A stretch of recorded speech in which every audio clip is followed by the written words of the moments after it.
Can I ask why you agreed to take part in this show? I have a story to tell. I think it's important that not just black people, but people in general see the journeys. When I heard that something like this was happening, I thought I should do this, it's really important. Anything that documents our existence is important. I heard the concept, and as a black woman being born in this country, I said I definitely want to be part of that. I'm glad that a show like this is happening. Voices need to be heard. People don't hear us talking like this. My listeners don't hear me talking like this. And I look at a lot of very famous black achievers, and I always wonder, did they go through the same thing? In life, there's just time for things, and I think it was just time for a piece like this to be made. We need to see black icons talking in an honest fashion about how they came up, where they came from, what it's about, and actually seeing the real person rather than what you've read about in the newspapers. I also hope it will help Britain's own self-understanding. I can't lie, it gives me a little bit of a thrill to know how much that statement, me saying made in England, gets under the skin of a few people who certainly do not see me as being English. But sorry, I was born here, I was raised here, and this is what I am. I feel fantastic being black and British. I'm serious. I am British. Can't you tell?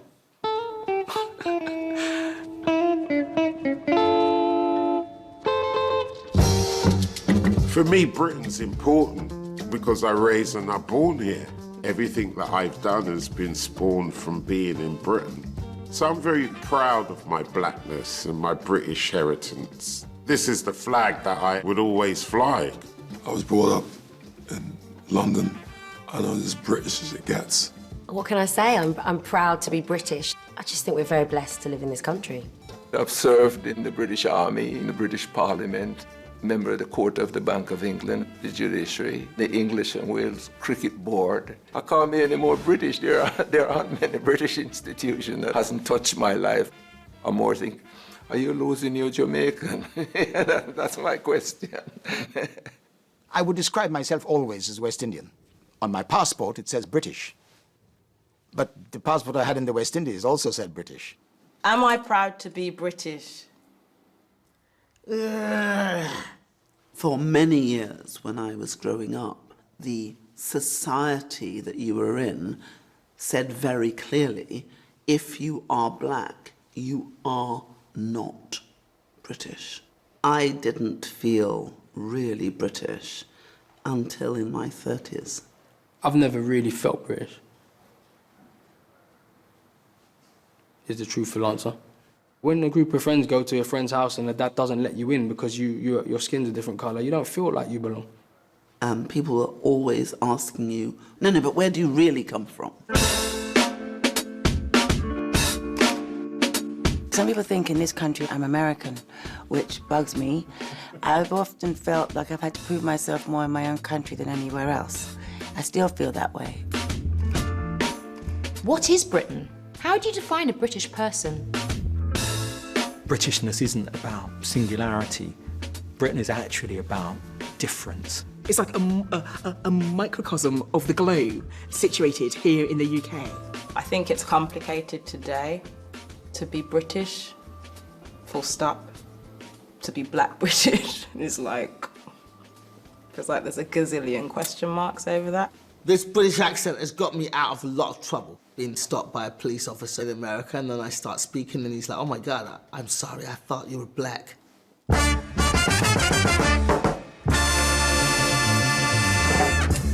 The first time I really started thinking, man, I'm British was the Olympics. It's one of those rare British events where I recognise myself. Oh, there was Dizzy Rascal, the representation of Britain. For the first time in my life, on television, I felt that I was being represented as a British person.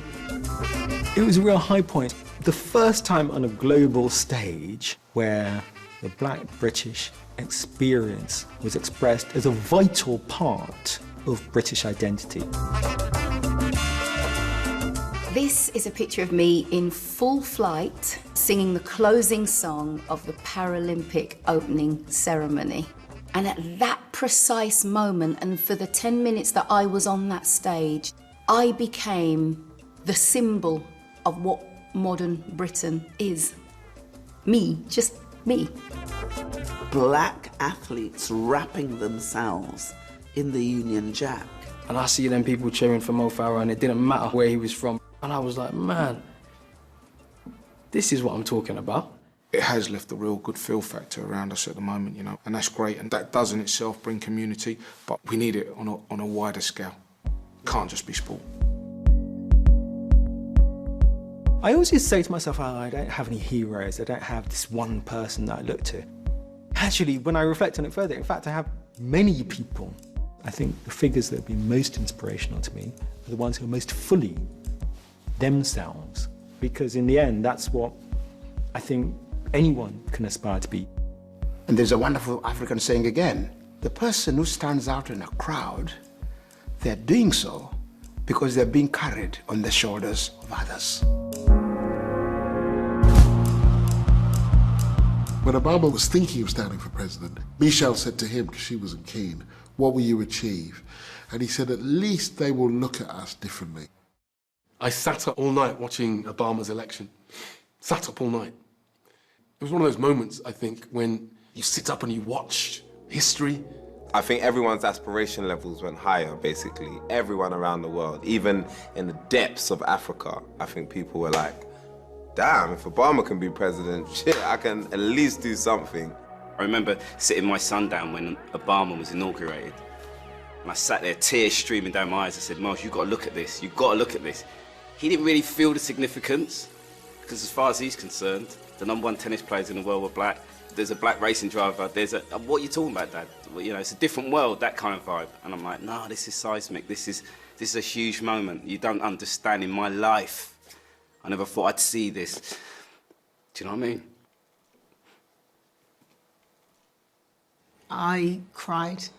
I cried because it gave me hope that the world is changing, that black people are moving forward and upwards.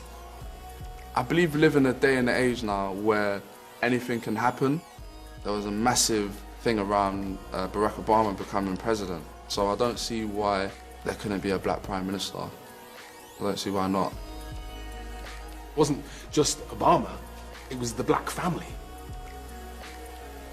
It was thousands of people cheering the black family. That's what really just blew me away. The confidence they had. And that people were cheering them, celebrating them. It's wonderful to see. Inspirational. So now we've had the black president, albeit at a time when everything's falling apart. What's he going to do? Use gaffer tape to stick it all together? People thought that when Obama became president, yay, racism's going to end. And stupid people, they're like, what are you talking about? How could there still be racism? We have a black president. It's actually got worse because the racists got angrier. They were furious and they're still furious. And it hasn't helped us at all, unfortunately. It's amazing for kids coming up. They'll never know of a life where you couldn't be a president as a black man, which is a beautiful thing. When I became a professional footballer, I thought the highest accolade I could get was to represent my country. I always remember my dad telling me a story about one of his friends going to a pub and me scoring for England. And there was a group of guys who didn't celebrate. And he asked them why. He said, why is it, it's just school, why are you not scared to celebrate? He's black. We don't celebrate when black people score for England. Well, that's hard to take. Because here you are, representing the country that you feel that well, I was born here, I'm British, but still you're not accepted by some. And from one level, I'm thinking I'm at the pinnacle here, but then I've been just shot right back down here again, and almost like put back into my place.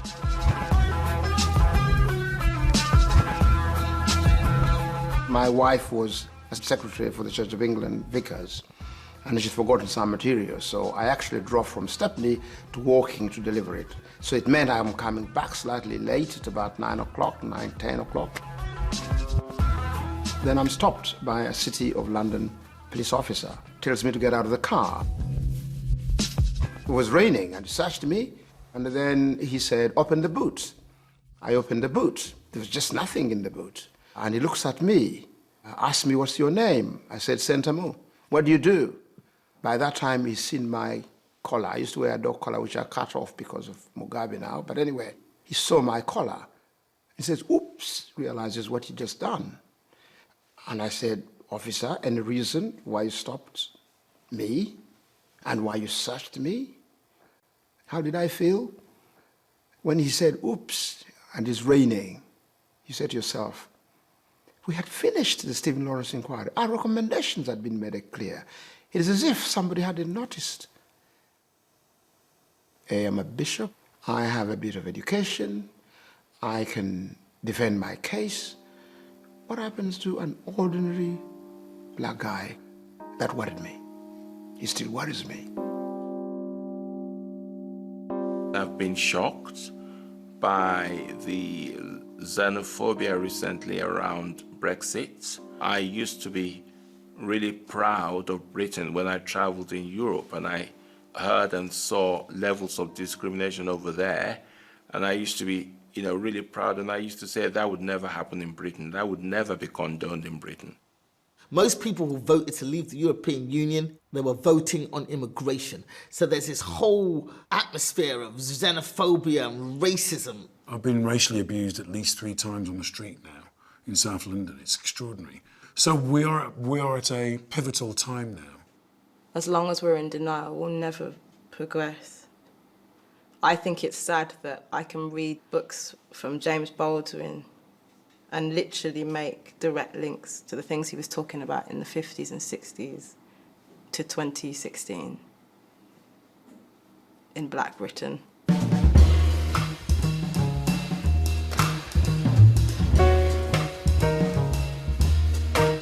Every country is based on flows of people. Every country is based on cultural shifts.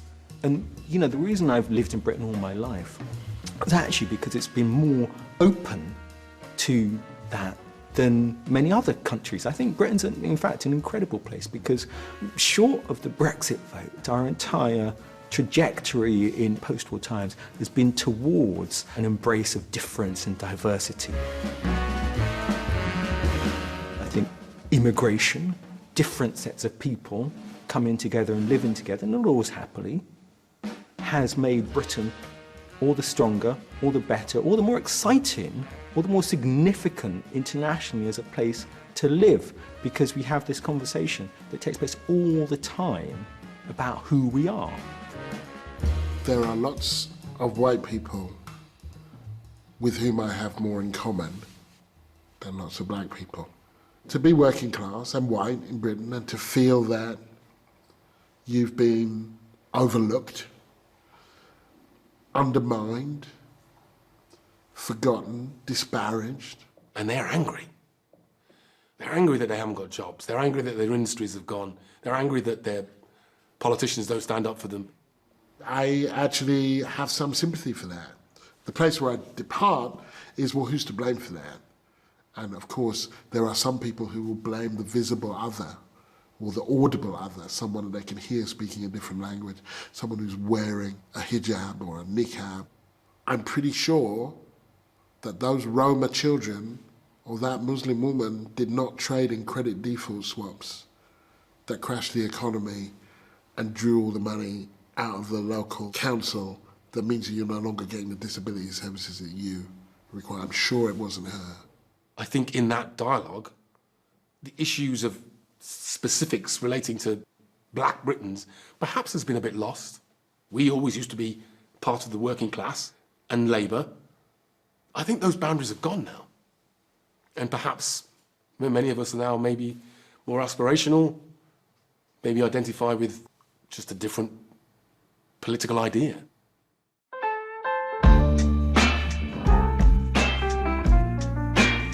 You You often get, as somebody of mixed race background, people trying to get you to choose between your different heritages. You know, are you black or are you white?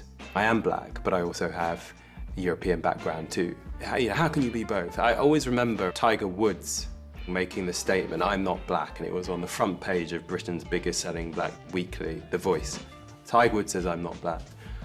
I respect where he's coming from, but the problem I felt for him, and he's also of a mixed heritage, is that he allowed himself to be dictated by others in terms of who he defined himself by. And the only mistake he made there is in saying, "I am not," whereas you need to assert who you are. If I'm not white, I'm black. That's what I found in my life, you know. No one ever refers to me as mixed race, you know. It took years and years to even have on a form anything other. It was like white, and it was black, and then there was other.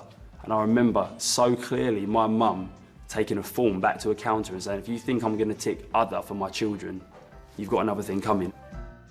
My wife is white. My children are of mixed heritage. When I look at them, I see another stage in a journey that starts with my parents and continues with my marriage, continues with them. What I'm skeptical about in that is that this is a journey to a kind of utopian state where, because they're kind of mixed heritage, that's the best of all worlds. That's not what I say to them. I try and give them an understanding that the world is a complicated place, that the world isn't a harmonious place, that the world doesn't actually have to be a scary place, but that the world is defined by difference. We all have to grapple with this understanding that the world isn't a place of purities. I was the only non-white person in the senior school at that time. I really wanted to get my hair in cane rows, and I went into school the first day, and that was it. That was a call home. I think I had to leave school that day as well, and it was a really big deal. Bearing in mind that I couldn't just put gel in my hair. I couldn't just have a comb over. I either had it as an afro or it was braided. The best comment that was ever said to me was, "We understand that you want to be like David Beckham." And still, to this moment, that comment just sits with me, and it just shows me just such a severe lack of understanding.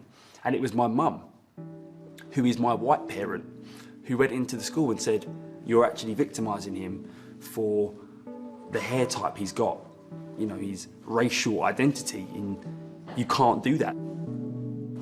The Kardashians are celebrated putting their hair in cane rows, and you've got schoolgirls in the southwest that have been sent home from school for having their hair braided. When nonsense like that stops, then we know that we're equal.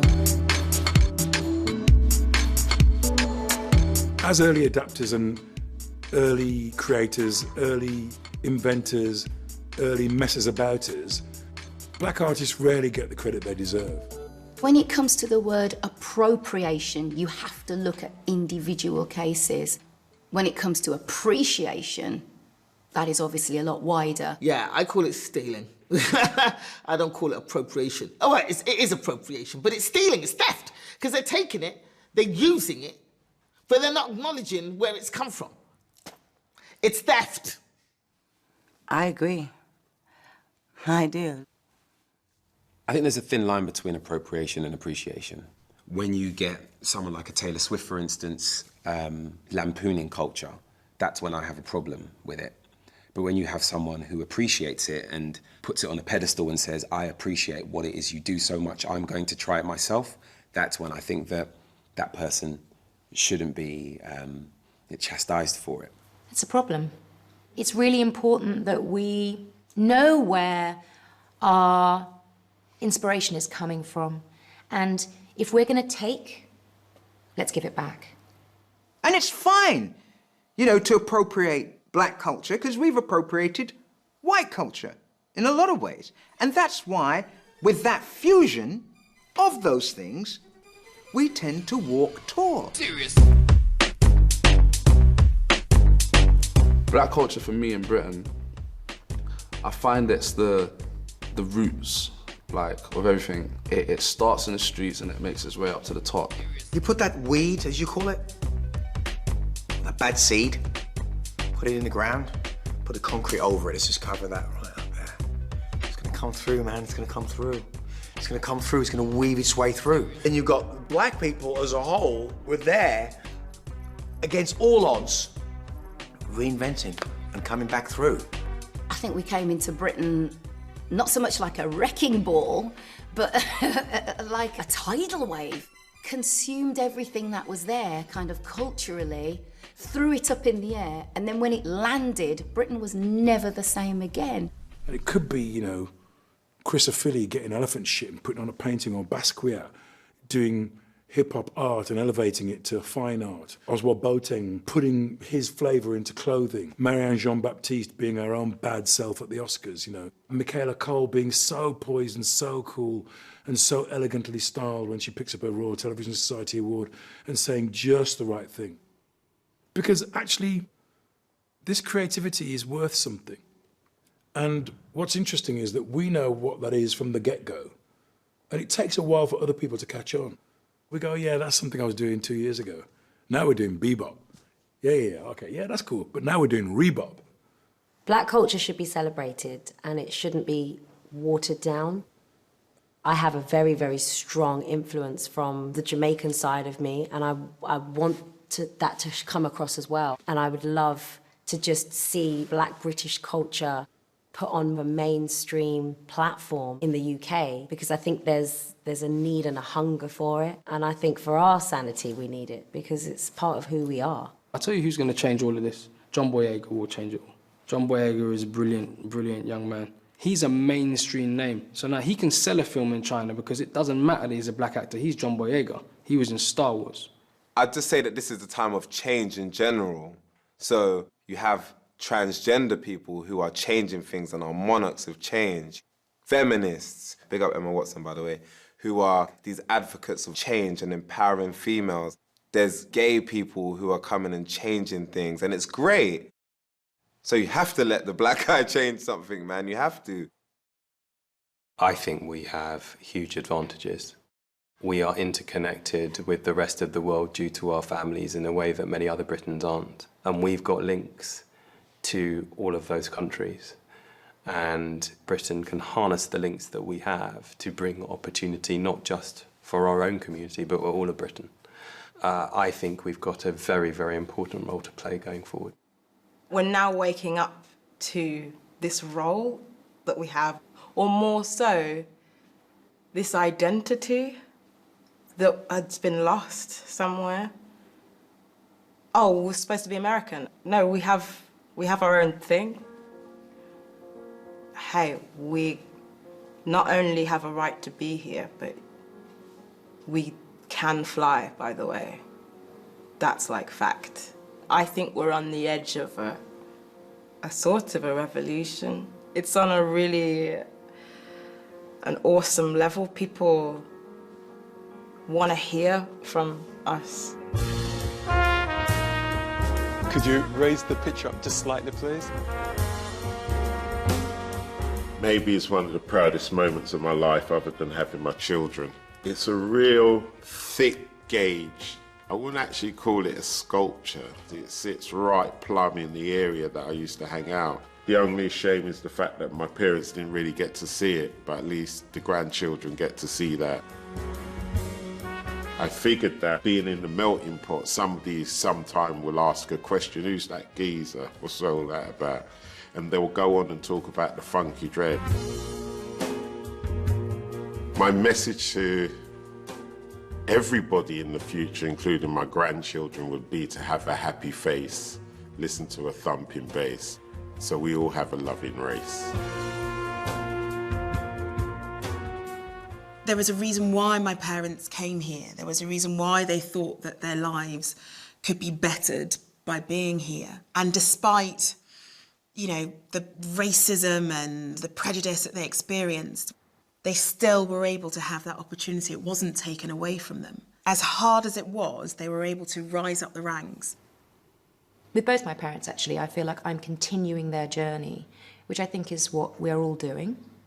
I was talking to my dad, and he was like, this is when everything has started to make sense with my children. Like, this is now when it has made sense.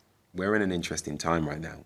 This attitude towards blackness, I think, has shifted, and there is now a level of pride, and you're allowed to talk about your culture, your blackness, your history, without feeling that, you know, you're throwing up a fist for black power. Maybe this generation, if they could just put the phone down, stop texting, stop doing the swipe to the left or the right. Maybe it's the generation after these guys who actually go, yeah, all right, we got this. You old people stand to one side, we've got this. We need those guys. When's that happening? There's a quote that I've put on my Twitter. There are those who think of the way things are and ask why, but I say dream of things that never were and ask why not.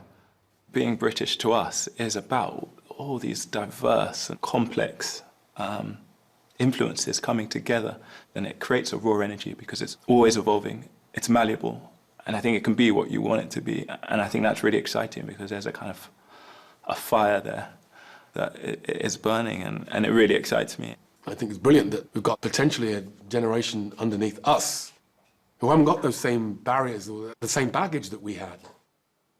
They don't see the barriers of colour. They've grown up in a postmodern world and they want to access it. And they're bold, and they're brave, and they're courageous. Black Britain isn't just black anymore. Black Britain is my complexion. Black Britain is Mariah Carey's complexion. Black Britain is Tandy Newton, is Mo Farah, is Jessica Ennis. Black Britain is eternally different to what it was 25 years ago. Not only are people increasingly accepting their blackness and proud of it, but they're also proud of their Britishness. And for the white mother that's raising the mixed race son that the world sees as a black boy, she understands that things are going to be different for him than they were for her. And she is a part of Black Britain, even though her life wasn't even remotely connected to it when she was growing up.